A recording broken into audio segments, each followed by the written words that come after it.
Hi again, Panther fans, and welcome to the Georgia State Sports Update.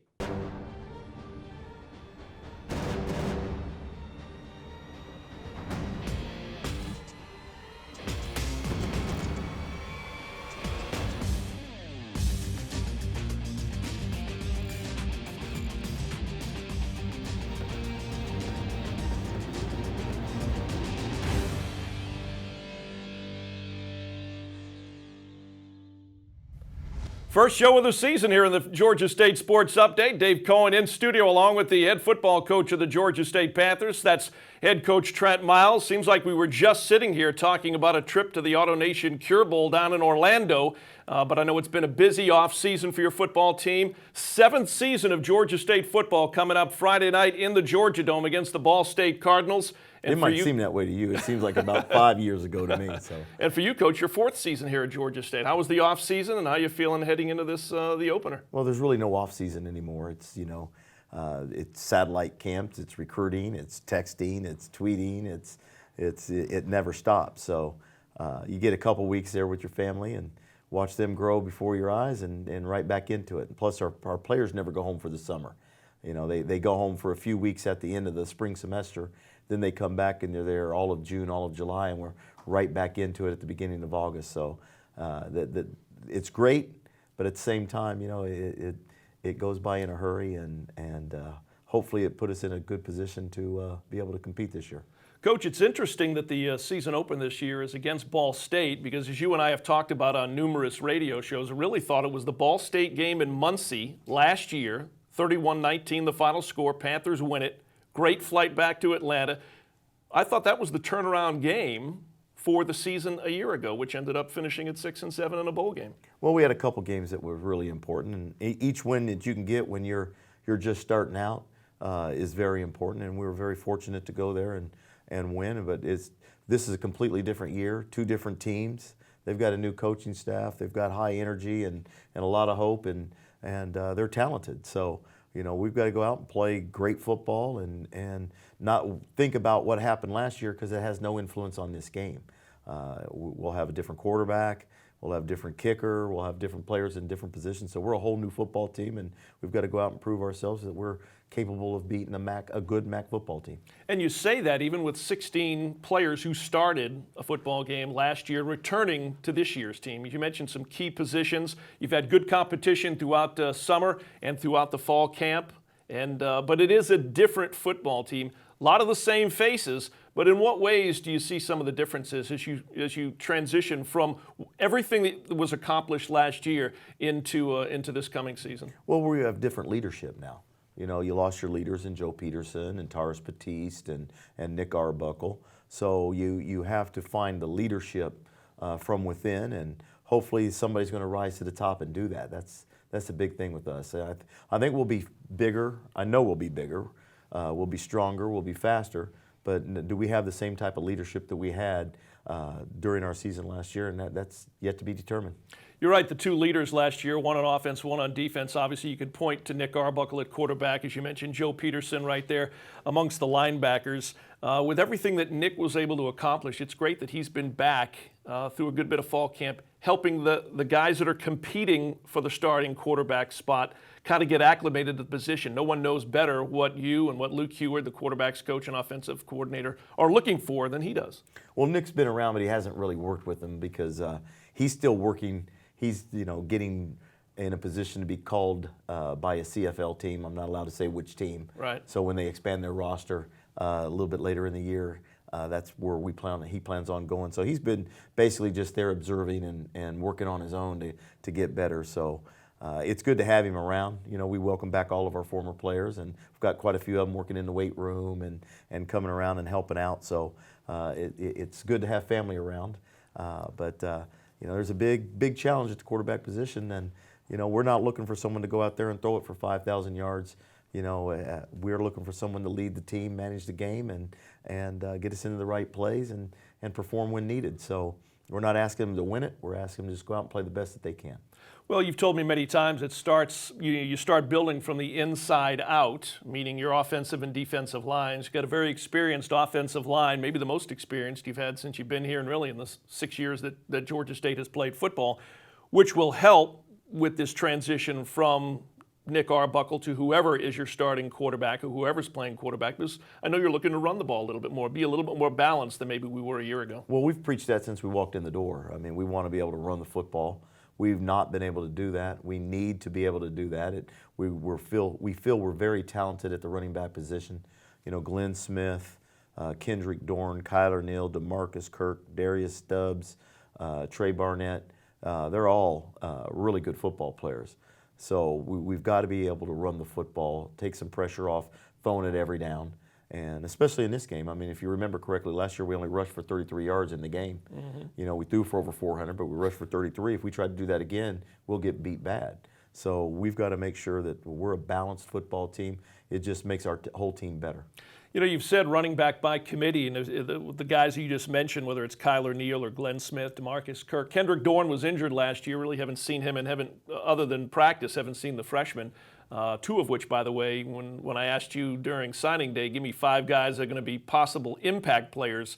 2 of them were the running backs, Stubbs and Barnett. So interesting. I know fans are looking forward to see those 2 guys in the field. But each one of those guys, whichever one you have on the field, brings something a little different to the running attack than, say, all being straight ahead, you know, kind of runners like a Kyler Neal. You know, we've got some downhill runners that are 215 plus pounds that will bang it up in there, but we've also got some guys with a lot of speed that can get on the perimeter and also be very effective in the passing game. Again, talking to Georgia State's head football coach Trent Miles. It's the Georgia State Sports Update. Looking forward to seeing Kendrick Dorn. Unfortunately, he was hurt last year. He's originally a California guy, but he's looked good so far in what I've seen in practice and in some of the competition so far out there at the practice facility. He's a very talented person. Great young man off the field, and very excited to see him get out there and go because he's got a lot of speed and ability to make you miss in the open field, and he's really good in the passing game. So I'm very excited to see him out there. A little bit bigger, stronger, faster coach on the offensive line. Hunter Atkinson transferred in from Georgia. I don't think he played at Georgia, but he came in. I think everybody thought initially he would be with the tight ends, and then you saw that size come on the practice facility out there and said, hey, we can use him on the offensive line. And with him and now moving Mike Ivory in a spot, I mean, we're huge over there on the left side of the line. Hunter's very athletic. He's probably 6'6", 287 pounds. And runs extremely well. He's a power forward in basketball, and he's a very talented young man that is very athletic and long on the edge on the outside as a left tackle, which allowed us to move Mike Ivory to his natural position of the guard. So our left side is up there in weight. You know, they're pretty big. And Gabe Mobley started every game for us last year at center, and then you had Alex Stower, who I think can be one of the best guards in the whole conference. And how he's trimmed down. I mean, Alex is down to less than 300 pounds, and he's moving extremely well. So, you know, we want athletic guys that can move, and I think that those guys, and then you add in Sebastian Willer at the right tackle, and, you know, there's a couple other guys that you'll see. In Dom Rowland, you'll see Tyler Simonson, you'll see Lucas Johnson, and could be a freshman in Nick Meyer from Cincinnati, Ohio. So we're very excited about what we have up there. We feel we're more athletic than we've ever been. And I think that they're all set for a good season. All right, so some pretty good depth in the offensive line right now as you head into the opener. Let's talk. We've talked quarterbacks briefly, a little bit about the offensive line. You had 2 first-team All-Sun Belt receivers, including the freshman of the year last year, Penny Hart, local Atlanta kid, and Robert Davis, as well as Todd Boyd. Those 3 kind of, you know, were the ones that opposing defenses would focus on. Robert Davis, Penny Hart, Todd Boyd, all another year of experience under their belt. How's their camp gone? And I know they're looking forward to, you know, getting the season underway. It's gone well. Penny's been he's been nagged by a little hamstring injury, but nothing serious. Just had to limit his reps and hold him back and get him ready, you know, get him to starting gate. But Robert Davis, we feel, is an NFL draft choice or free agent. You know, every team's in and they're all over him. You know, he's up to 225 pounds and he can jump out the gym and catch anything you want. So he's a big physical wide receiver. Todd Boyd's been extremely impressive. He always has been. He's a winner, comes from Colquitt County, state champion, and runs really good routes, and he's faster than people give him credit for. So, you know, we feel good about those guys. But after that, it's the great unknown because no one has ever caught a ball or played in a game.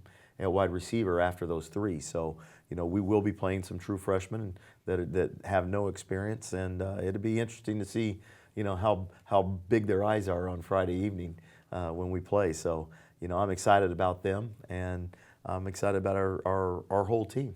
Yeah, a couple of the new faces out there with regards to catching footballs. The receivers, you got Devin Gentry and Matlin Marshall, two guys that have seen quite a bit of action out there at practice. Along with Bryson Duckworth, yep, and Juwan Nobles and Eric Elder.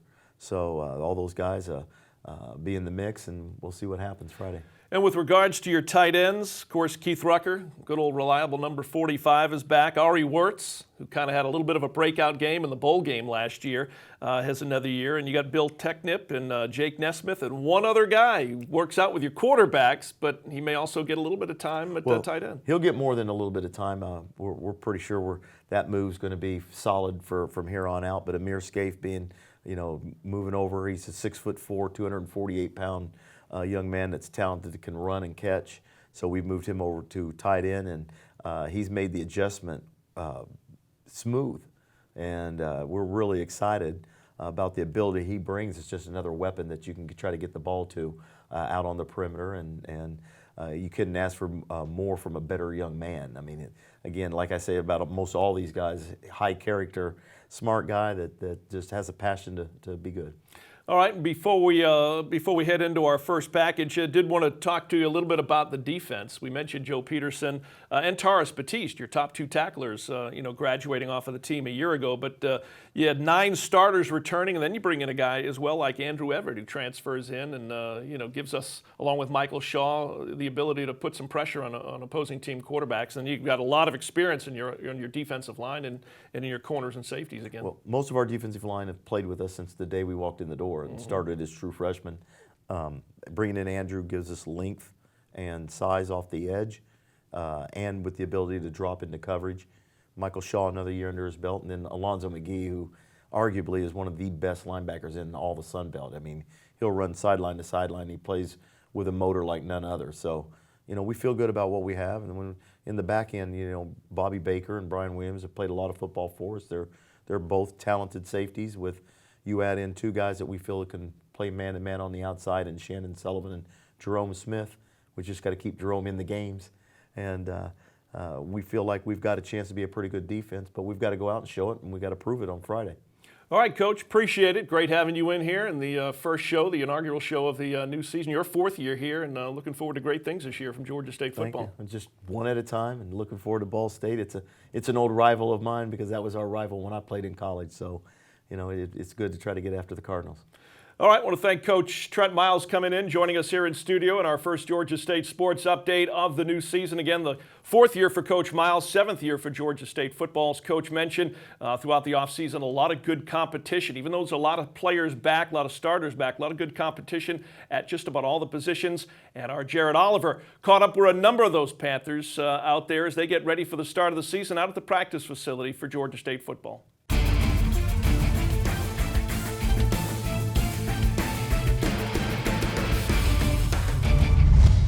I'm Jared Oliver for GSU TV as we get closer to the season opener with a lot of men still out here battling for a starting position. Throw the ball!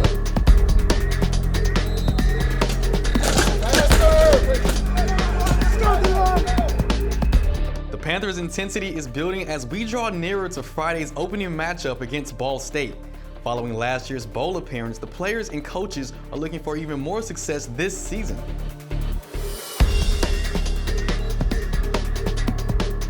Coach Miles is having to replace some key positions and has brought back some Panther alumni to help get the players ready. I'm seeing just a lot of intensity and a lot of improvement. The guys just overall look different. And I noticed that the first thing that when I stepped off the plane and got back here in the facility, everybody's put on 10 to 15 more pounds. Everybody looks faster and stronger and older. And it just looks like a different program and a different team than it did a year ago.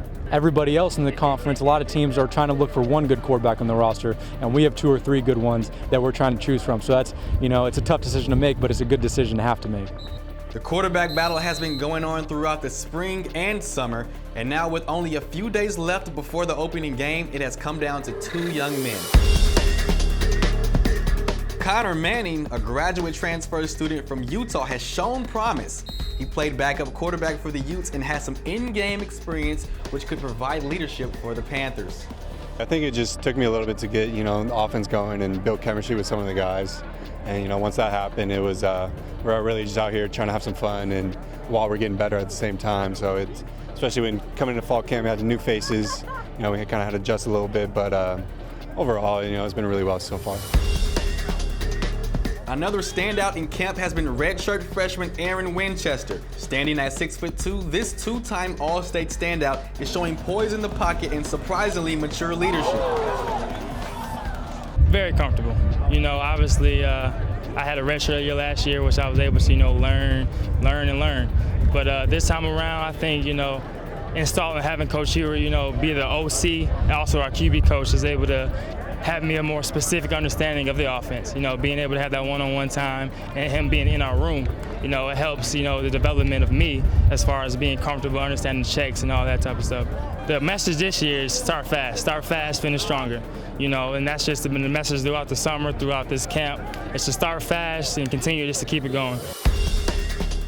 The key to success for both of these young men is the receiving core. And for receivers coach Tim Lopano, giving the quarterbacks the best chance to succeed has been a big focus. I told the receivers this, really plain and simple. We have to make great catches for those guys because they're new. This is new for them. And there's not one of them that have played a lot of football. So the best thing that we can do for them is, number one, get separation and win and get the right depth and catch the football. Number two, anybody can catch the football when it's right on your face mask. We have to make the outside the body catches, the diving catches, go up and take the ball at the high point. We have to help those guys because that gains them a lot of confidence. When you're out here dropping balls, that's not going to help their confidence. So it's kind of been up to us to make sure that we catch everything near us and that they gain confidence from that and then they trust us. Players looking to start this season for the Panthers are looking for any advantage they can get. Former veteran teammates like Nick Arbuckle are providing encouragement and insight into what it takes to play at a higher level. You get all the best players you ever played with or played against at the college level, and you put them on one team. And it's all the All-Americans and it's like an all-star team. And just the way they read and react is much different. It's not just guys being bigger and faster. It's being smarter and being, they're paid millions of dollars to be well coached and to know their assignment, so everything happens quicker and more efficiently. But in the end, you're facing defenses and defensive linemen that are faster, but your receivers and offensive linemen are also bigger and faster. So in the end, it's all relevant. I've always prided myself in being able to make good and quick decisions, so my thought process has always just stayed the same. With all the excitement brewing for the home opener, it looks like it's going to be a great one for the Panthers. Back to you, Dave.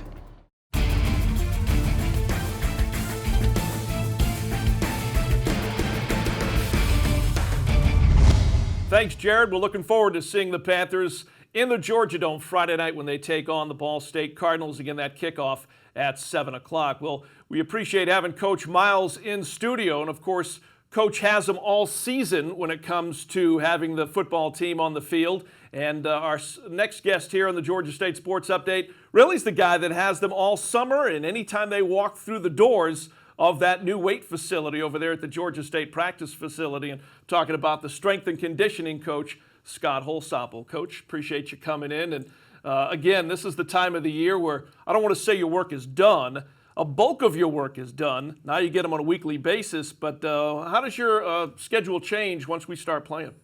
I think it's really, really very similar to the players. I mean, it's become an all year round thing. I mean, my schedule really doesn't change at all. And actually, my time is probably less because we have games on Saturdays and, we train on Sundays. So really there's no days off until you have a bye week. So it's very similar to the players. If they're around, I'm around. So, that's the way I look at it. Let's talk a little bit about their schedule from the end of the season last year. We ended on a high with the trip to, again, Orlando and the AutoNation Cure Bowl. And they had with that 4-game winning streak down the stretch, a big taste of success. Did you notice that when it came time, really within a week, I would say, of the end of the season last year to start getting ready for this year? And that means that's your time with them, a lot of your time with them, getting them in that weight facility and getting them bigger and faster and stronger. Yeah, I mean, I think you try and carry over that confidence level and excitement, enthusiasm. But just like Coach says, I mean, it's also a new team. Yeah. So at the same time, you want the energy to be there, you want the effort to be there, and the intensity to focus. But at the same time, you're starting to reposition some pieces now. You know, Joe P's not here. Tavares is not here. Nick's not here. Okay, let's start putting guys in different positions so they can start to develop some new leadership roles. And really what we do is we create unit leaders. And we have guys start taking charge of their position groups, and then we have those unit leaders talk to each other on that side of the ball. And then we have all units on both sides of the ball of the unit leaders communicate with each other. Who are some of the leaders that have kind of emerged? And I've got a few names in mind, like a Keith Rucker. I've seen him out at practice, you know, taking over some of those leadership roles on the offensive side of the football. But who are some of the leaders that you've seen or saw early on at the end of last year when the preparation began? All that hard work that they do all summer and fall getting ready for the next season. I mean, I think you see a lot of guys start to emerge, and that's why you put them, like I said, you start to put them in these positions. Because a lot of times when you're dealing with, you know, young 18 to 22-year-old men, you're trying to get them to lead, and they keep hearing the word leadership, but what is it? Yeah. And so you have to put them, and sometimes as a coach, you overcoach. So you're a natural leader as well as being a coach, but you have to step back, put them in situations, and see who leads and how they lead, and see how certain guys also follow. Because you have to have a lot of followers too, not just leaders. You know, and I think from the defensive backfield, you would like Bobby Baker start to step up and lead. From the defensive line, you had Schwanye Lawrence. And then you had on the other side of the ball, you had really Keith Rucker, Robert Davis, just some of the older guys. And then you had a bunch of other guys too, underclassmen that are starting to lead too. And so you're trying to put a lot on them because if the players are driving the bus in all aspects of it, you know you're going to have a better shot to be able to win games. Yeah, Coach, you mentioned some of the underclassmen. One that obviously comes to mind is a guy like Penny Hart. And you could see it last year in his freshman season that, you know, he had some of those leadership qualities, whether on the field or off the field. And he's exhibited that quite a bit. It's going to be fun to watch him. It's been fun to watch him. Going to be fun to watch him here this year and for the coming years. Yeah, and he's done a great job in the weight room, whether it's in the weight room conditioning or whether it's off the field. I mean, you know, we're really trying to get guys to be leaders, not just in the weight room and just when you're around, because you kind of have that doctor, that white jacket effect. You know, when you walk in, your heart rate raises a little bit. Yeah. You want guys to be that way all the time. Are they going to do the right thing during hard times when no one's around? You know, and that's the part that carries over the most. Number one, you have to be very organized. I mean, you got to be on the same page as the head coach. We're all underneath the same umbrella and trying to work towards the same goal. And then from there, you have guys that are just built differently. Yeah. Let alone you have guys that have different positions. An offensive lineman runs a little less than what a receiver would. You know, so you have different drills that are different. Some guys are trying to gain weight to play that position better. Other guys are just have other orthopedic concerns, whether they've had a hamstring in the past, whether they've had a back issue in the past. So you're always designing the best programs to put them in the best position they can to succeed and really reduce their chances of injury. Because if you can stay on the field and get reps and reps and you never get tired, the better player you're going to be. Sure. You know, so that's what we're really trying to focus on. And then, like I said, on all the other things. I mean, sometimes in the weight room, I think people look at it as, you know, you're the weight coach. Like I'm coaching a dumbbell to do something special, or I'm coaching a 45-pound plate. You're coaching young men, you know, and the most important part is from the neck up. You know, we've learned ever since we were a kid, you know, 90% of sport's mental, and it is. Yeah. So not only do you have to learn the physical differences in all these guys, you got to learn them mentally. Well, one place on the field that is quite noticeable, and Coach just talked about that in the first segment of the show, was, you know, offensive and defensive line. And when I say bigger, I don't mean necessarily just weight, but we're talking muscle mass and so on and so forth. And those guys, obviously, a big focus of you know, the work during the off summer is on the big guys up front. What do they call them? The big heavies up front on both sides of the line. Yeah, I mean, the guys in the trenches are probably the ones that make the most drastic changes in their bodies, but we've had a lot of guys do that. I mean, whether it's, you know, you have a guy like Alex Storr who played probably a little heavier, now he's down to 295, you know, which obviously it's helped him for conditioning. Mike Ivy's down 40. You got Simonson who's down at, you know, to 295. Then you've got other guys like Hunter Atkinson who's up about 40 pounds. You know, so you're making a lot of shifts in the defense line. You got Schwanye, you know, who's bigger at 275, but still winning every run group. Yeah, Jalen Lawrence, who's bigger at 285. So you're making different changes for each guy and how they play. You got Bobby Baker now, who's 202. Keith Rucker, 245. I mean, these guys have all bought in to themselves. Yeah. You know, it's when they wake up in the mirror and decide that they want to be the best that they can be. You know, it's really interesting, and I would say in quotations, cool. If you know, I know you weren't here when Shawanya, like for example, Shawanya Lawrence and Jalen Lawrence walked onto campus as freshmen, but to think back and see pictures of them or video of them when they first came in as freshmen, and then to look at them now, what, 3 years later, almost 4 years later, the transformation's incredible with some of the guys that have been here all 4 years. And again, I know you haven't been here all 4 years to see it, but you may have seen some video, and you've certainly seen their progress since you got here. I mean, just in the last year and a half. I mean, I do post pictures, you know, and I do when they first get here, we do a picture, and then we update it every year. You know, so from the time they graduate, they get 4 pictures. And you look, even like a Bobby Baker has been here a year and a half, you look at it, you look, the first picture look like he's never done anything physical. Right. And the last picture, like, wow. You know, so you can really tell when these guys individually decide to make that commitment to themselves, and then collectively as their unit and team, I mean, they can make a really big change. Well, one of the big things for the Georgia State football program is, you know, if you remember back, if you followed the program, been around for a while, you can remember the football players, as I do many times, walking back and forth between the Georgia State Sports Arena and the football practice facility because there was no weight room over at football. They had to use the one in the sports arena and then walk back and forth. That facility that is over there at the football facility, basically your office, has been a huge, huge boost to the program. Yeah, I mean, I think it's been a tremendous help, especially for a lot of the players. There's nothing like being in a brand new weight room. It's like being in a new, you know, like a new factory, and all your tools are new, you know. Yeah. And you know, it's just that excitement level. Number one. 2, I think you can get a lot more creative. But as you got more stuff, there's more things you want to do, Right. and you only have a certain amount of time to do it in. So at the same time, you have to be very efficient and be smart with what type of training that you're trying to do. With the location of it's helped because, once again, we're strength training for the sport of football. So at the same time, since you're right there on the practice field, it helps being able to get a lot of your sport-specific training done, whether it's hitting a bag or doing all these drills on your own. It's right there, you know, so you can get kind of more bang for your buck instead of wasting time in transit. All right, Coach, appreciate it. Appreciate all the busy work that you do there in the weight training facility. Just don't try to get the radio crew in there.